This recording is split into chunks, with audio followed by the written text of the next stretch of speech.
Thanks for being here today, and it's a thrill for me. You know, it's interesting being first. I'm really not sure why I'm first, but the one thing that I know from my experience playing in bands in the Pacific Northwest years ago is that the first band is always local, and it's usually the band with the least talent. So. Don't judge me on the talent. I am local, though. Yes, I live in Northwest Arkansas here, and it's nice to be with you guys today. So here we are. The title of my talk is You'll Never Be Ready. That sounds a little depressing, I know. And this isn't meant to be inspirational fluff or some sort of self-help talk.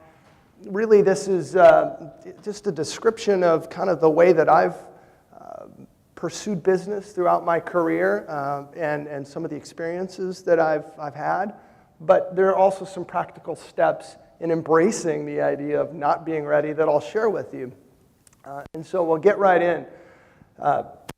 These are some flyers from the days that I was in a band in the Northwest. And this was probably the earliest stages of my entrepreneurial development. You know, back in this rock and roll resurgence with the punk and the grunge movements in the Northwest, we were never really ready. Chords we sang out of key. We were not ready, but that didn't stop us from pursuing all sorts of opportunities with record labels, producers, promoters, small tours. This is the famous X-Ray Cafe in Portland. We were never really ready for the things that we did, and it was exciting. Throughout this time, I had a real job. Yeah, I looked a little weird probably, but I had a real job, and at one point we were offered a promotion and a relocation to beautiful New Mexico. I happened to be in the sporting goods industry and sold fishing tackle. There's not a lot of water in New Mexico. We weren't really ready for this opportunity as a family. I wasn't really ready for it or didn't view myself as ready for it when we took that move, but it was a terrific opportunity to reach up into something new and to pull myself up and grow professionally. I wasn't ready about a year later when they combined New Mexico and Colorado and relocated us for the second time. And I wasn't ready when my boss in Colorado decided to designate me as his trainer. Here I am training people that are older and more mature than me, and it was an exciting experience. We weren't really ready for it. I didn't feel ready for it. But I embraced it and jumped in, and it was an exciting time of growth for me professionally. Here we are in Bentonville. We arrived here about 12 years ago as a family. I wasn't ready for this one at all. When the VP of Sales contacted me and asked me if I would be interested in coming to Bentonville and interviewing with the group. We had a sales team of about 40 individuals across the U.S., and I was handpicked to come for this opportunity. It was a great opportunity, and really I didn't feel ready. Throughout the process of deciding whether this was right, it was apparent that this was a challenge that I didn't feel ready for, but it was a great opportunity. I took it, ran with it, and it's been one of the best moves of my career, moving to Bentonville and learning so much by working with Walmart and working with the best and brightest from many different businesses and categories. It's a good thing, by the way, that when I moved to Bentonville, they didn't ask me if I had a college degree because I don't have one, and it was an exciting thing. About 18 months after I moved here, I was invited to join a toy company here that had kind of risen from the ashes of a handheld electronic game company and had a runaway hit doll brand. Some of you might recognize these dolls. They were a little controversial, shall we say. It was a big, big runner. This little company had come from literally selling handheld games to become a $500 million toy powerhouse.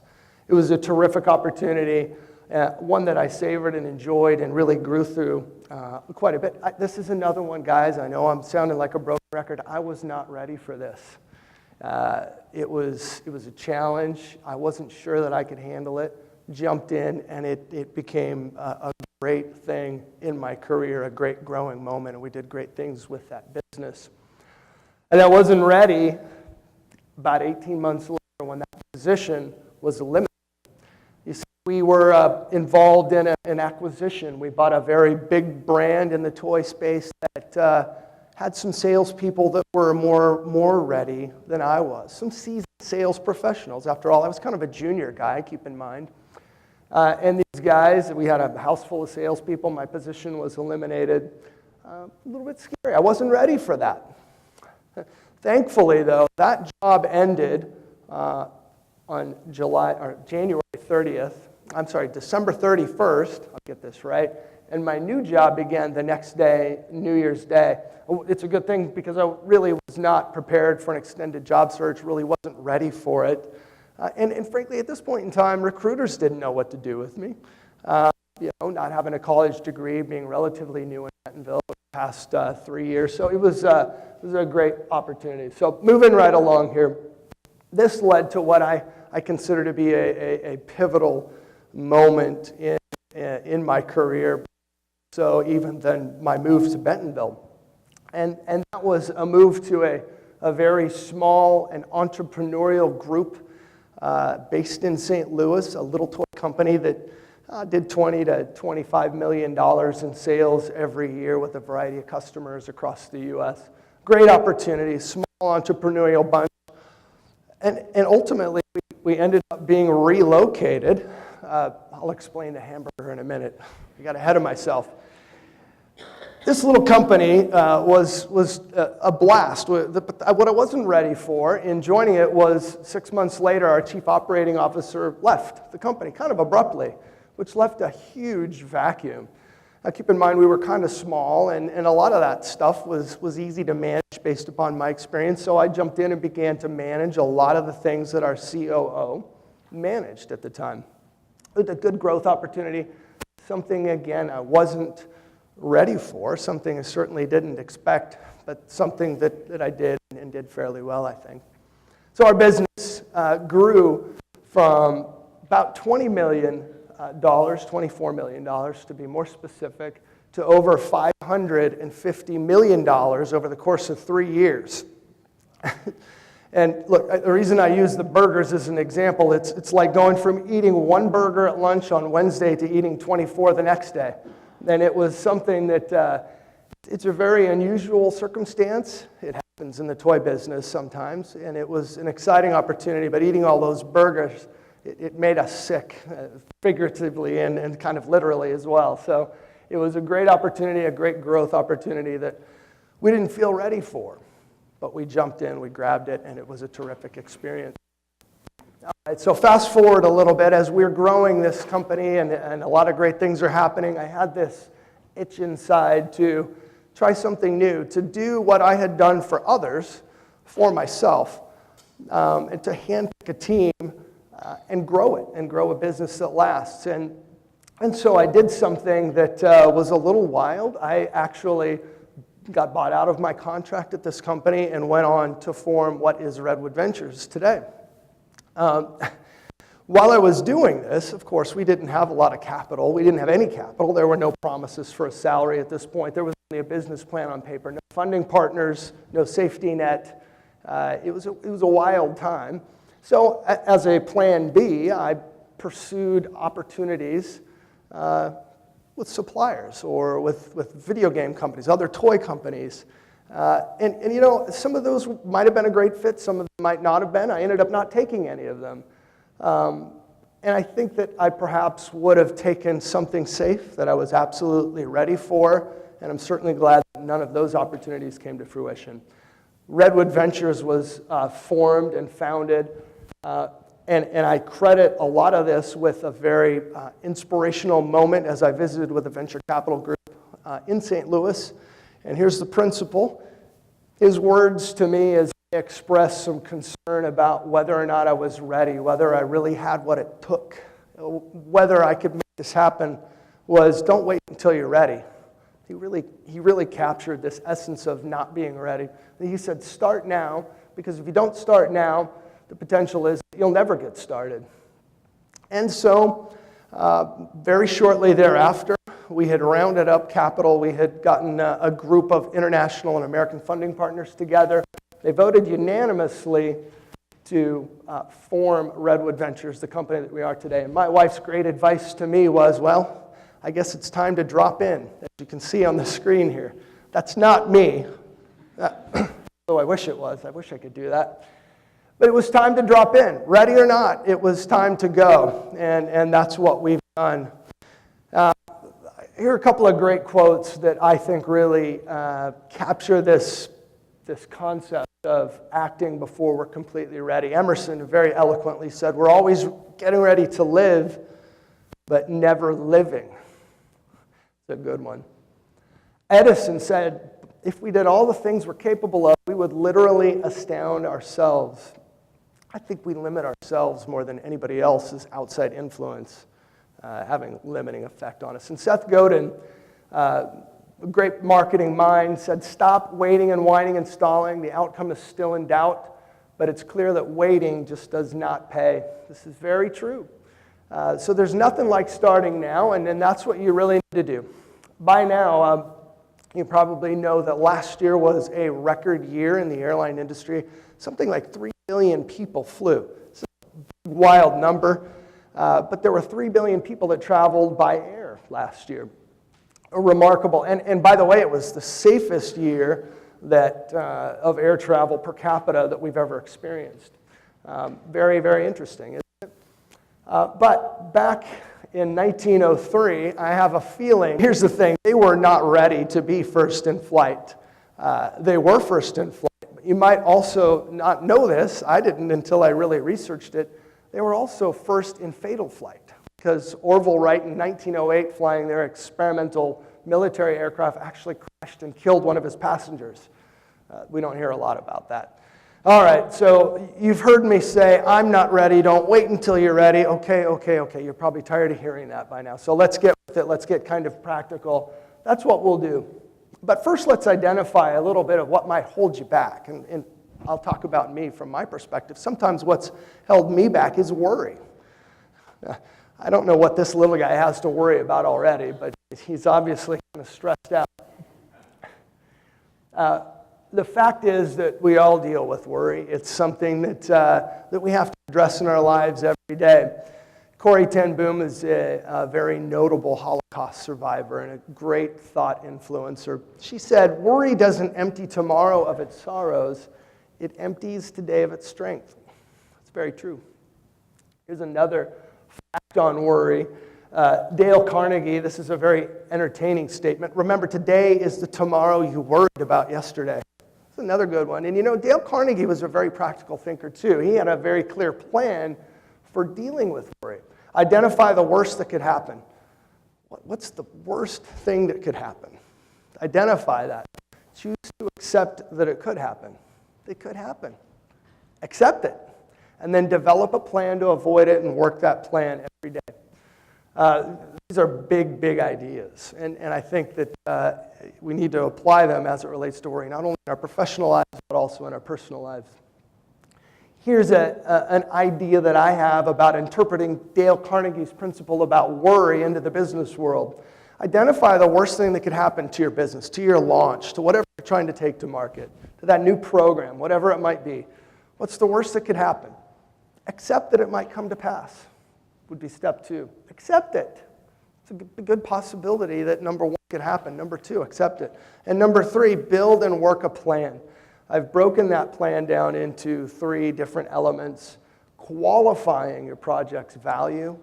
As entrepreneurs, we need to be developing value, and I use M, B, O, and S as kind of a filter for defining that value and qualifying it. So qualify your project's value. Quantify your financials. I'm not going to tell you how to be an accounting major in here. I'm not going to tell you how to build a business plan, but being specific about your financials is very important. And then set specific dates, not ASAP, etc.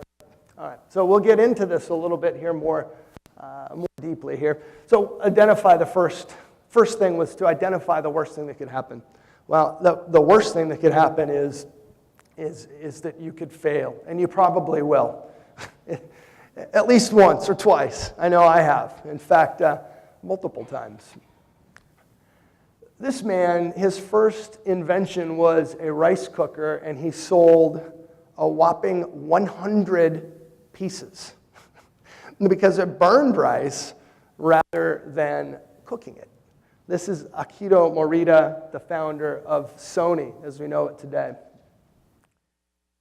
This guy, laying in the sand with a camera, was fired by a newspaper editor because he wasn't creative and he had no good ideas. That's Walt Disney. It's pretty funny, isn't it? And Dr. Seuss took his first book to the publisher 27 times before he was ever published. That's remarkable. But he just kept trying. J.K. Rowling has a very, very similar story. I think it was something like 12 times she was rejected. And Albert Einstein, what a goofy-looking guy. We love to have him in slides because he's really easy to look at and you don't have to look at me. But the thing about Albert Einstein is that many people don't know this, but he considered himself to really never have developed beyond kind of childish mindset. In fact, people say he didn't talk until he was 4 years old, and he credits that great power that he had mentally with the fact that he was able to think like a child throughout much of his life. That's I don't know if that's failure or success, but that certainly is not a success academically. So you could fail. You will fail, it's very likely. So build your plan and work your plan. Now let's get into the nuts and bolts of building a plan. Qualify your project's value, quantify your financials, set specific dates. So let's talk about qualifying your project's value first. The reason that this is important is because we need to be able to ask ourselves tough questions every day and be able to be honest with ourselves. Socrates said, the unexamined life is not worth living. And this applies to our businesses, to our projects, to the things that we're trying to launch. Examine it. Ask yourself tough questions. As we write brand positioning statements prior to launch, we use the letters M, B, O, and S to filter those brand positioning statements. This is kind of the cornerstone in qualifying your project's value. And the first, that M stands for meaningful. Is this brand positioning statement and the items that come up under that brand, are they meaningful? Not meaningful to my mom. Mom loves everything I make. Not meaningful to my brother-in-law. Not meaningful to me, but are they meaningful from a consumer product standpoint? So I'm going to show you a few things, and you guys can vote here by raising your hand. Is this meaningful? Anybody seen any of those driving down Walton Boulevard recently? I don't know. Maybe it's meaningful to somebody. I haven't seen one around. Looks like fun. Looks a little dangerous and like you should have a helmet on. The butter stick. I don't know. Any Walmart buyers in here buy this one? I haven't seen it. I don't know if it's meaningful or not. This is one that I personally think is very stylish. Is this meaningful? Nobody's raising their hand. Saves time, I guess. The Snuggie. One of my all-time favorites. I wanted to get a Weezer Snuggie at one point, but they didn't make them for very long. Weezer is a band, for those of you who aren't paying attention. I don't know if that's meaningful or not. Google Glass, nobody knows. Is this meaningful or not? I don't know. Google Glass is already dead, they say, if you read the headlines. But if you read the headlines over here, wearables are the next big thing. I don't know if that's meaningful or not. I guess time will tell. Play-Doh, meaningful? Absolutely meaningful. Hundreds and hundreds of millions of kids have experienced great things with Play-Doh over the decades. Absolutely meaningful. The Post-it note? Very meaningful. Yeah. From the innovation engine 3M. And duct tape? Duct tape fixes everything, including rowdy children. Absolutely meaningful. Meaningful is the first and most important thing as you develop your brand positioning statement, and your products need to support that brand positioning statement. Qualifying your project's value with meaningfulness is important. By the way, your buyer's definition of meaningful is a little bit different. Their definition of meaningful is, will this item, this brand, bring incremental sales and profit growth to my category?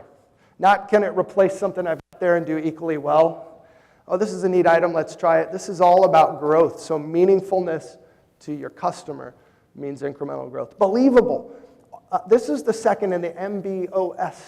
Believable, it means that is my brand positioning statement and the products within that portfolio, is it believable? Is this positioning statement believable? A DVD rewinder, I don't think that's really believable. I don't need it. Will these high heels help me because they have training wheels, learn how to walk with high heels on? I don't know. I've never worn high heels, but in any case, I don't think that's believable at all. This is evidently to keep hair out of your ramen, or if you're Italian and you have long hair, I suppose to keep it out of your minestrone. Believable? I don't think so. I haven't seen that around. And the Xer shovel, personal favorite. I have one of these, and I can say that it works very well. Bacon soap. Will smelling like bacon make me clean? Not so sure. I don't think that's believable either. I'm being a little bit funny here to make a point, and I'm going to end with this one here. Superglue, the Superglue Corporation. I hope nobody works for Superglue in here, or their parent company's parent company's parent company. But Superglue, everybody's seen this picture. Is that a believable statement? That this superglue will hold this car is suspended in midair for days while little babies crawl underneath it? I'm making that part up. I don't know. I don't know if this is believable or not, but certainly it's funny enough. We all picked it up. We tried it. We've had great experiences with the Superglue brand, so we believe that this could happen in our mind. It was a provocative statement in this case. Okay, meaningful and believable. So is my brand position meaningful? Is it believable? And is it ownable? Is the brand that I'm building in this position ownable within the category? That's important to know. Dr. Publix, I'm not going to criticize Dr. Pepper. I better just keep moving. Is the paperclip believable? I don't know what brand positioning statement rolls up under. At one point, I suppose, maybe there was something ownable about the paperclip. Not anymore. It's become a commodity. Oh, these guys are awesome. Gemmy Industries. This is Billy the Big Mouth Bass. Has anybody been to the Flying Fish? Yeah, a few people are willing to admit it. There's a whole wall of these, or maybe 3 walls. It's an awesome, but this item was definitely ownable, and Gemmy has become a remarkable force in animated entertainment devices, including the Shaking Booty Santa Claus, which is one of my favorites. Not really. Chia Willy, the Chia Pet. This is absolutely ownable. This is a big item, I'm sure. I have one on my desk. I'm waiting for it to grow. This is ownable as well. These guys own this space where pots grow these goofy shapes. Ownable, absolutely. Last thing, sustainable. MBOS, sustainable. And I'm not talking about environmental sustainability. What I mean is, can your project last? Think about the Post-it note. Think about Play-Doh. In the toy business, we think about Mattel and Barbie and Hot Wheels. We think about Play Schools, Mr. Potato Head. That's up to you, and this is why we've got this finger pointing right out at you. I don't know how to make your product sustainable. I don't have any answers. That's up to you. But I'll share with you that it depends on you getting to market first. It really depends on you managing your shelf space the right way, driving demand, and managing your space. There's a whole lot that goes into that we can talk about some other day. But the key word here is not gobstopper, Wonka. It's everlasting. Can you make this everlasting? Okay, that's what we mean when we talk about qualifying your project's value. M, B, O, and S. That's how we qualify it. Quantifying your project's financials next. And I'm not going to teach you how to use Excel, Microsoft Access, QuickBooks, or any accounting software. Trust me, you do not want me to give you any advice on money. But you've got to have a plan, and if you don't do it, you've got to have somebody else that can manage your financials and quantify them and manage them in a very detailed way. That's critical. A couple of things in that regard that we'll talk about is, number one, you need to understand what your consumer, though, will pay. You need to understand what the financial value is for your item. Number two, you need to understand the category context. So what does this category have within it, and what's the high price, what's the low price, and where does my product fit within it? Those are the 2 key elements outside of budgeting and other things like that. But you need to make sure that you actually spend the time to quantify all of that. Understand what your product's worth and how it fits within the category is a critical part of quantifying your financials. Here are a couple of other things. seek an outside opinion. So you've got a budget, you've got a business plan, you've got a pricing model. Ask for help. Find somebody that can give you objective feedback on whether or not your pricing program is going to fly. Don't ask your mom or your brother-in-law. And this one's a real tough one. Count on missing your largest customer in year one. Trust me, it could happen. Okay, set specific dates as we kind of head into the last 4 or 5 minutes here together. Setting specific dates is very important. We ASAP, shortly, tomorrow, soon, later. All of us use words like this. If we're using these words in creating our business plan or managing our timelines, I think we might be cheating ourselves. What you need is better time management. Is this true or false? Anybody? True or false? I don't know. I mean, we all need to manage time as best we can. John Maxwell, who's a great leadership expert, says, time is something that we all have an equal amount of. And he goes on to say, if you manage time, it doesn't need your help. You manage yourself. It's very true. So as we talk about setting specific dates, be more specific, please, for your own benefit. Being more specific means replacing words like as soon as possible with 11 o'clock today, shortly, in just 1 hour, soon, June 1st, tomorrow. Give yourself specific deadlines. Now, it's really easy on the outside when we've got somebody we're accountable to, like a customer, or a buyer, or maybe an investor, to respond to specific dates. But as it relates to us, many times we don't want to put ourselves on the hook for specific dates. Put yourself on the hook. Be specific with yourself about the dates that you need to hit, not using vague timing. That's set specific dates. Okay, so in kind of wrapping up here, building your plan for your launch, for shipping, for whatever you're working on, there are 3 important things. Qualify your project's value using M, B, O, and S. Quantify your financials and set specific dates. So here's where we get to the kind of the summary. We're really never ready. I started this with all these stories from my career, where I wasn't ready, and I had to reach up to grow up, as John Maxwell says. I would encourage you, if you're deliberating, if you're waiting, if you're trying to get everything together first, don't wait. Because what happens a lot of times when we do is we find ourselves frozen. The timeline freezes, we're kind of stuck. We have this great idea, this great invention, this great item, this concept, this plan, something that could change the world that's very meaningful, believable, ownable, and sustainable, but we wait. We delay, and sometimes in waiting and delaying, we miss opportunities because we might not have tomorrow to get it done.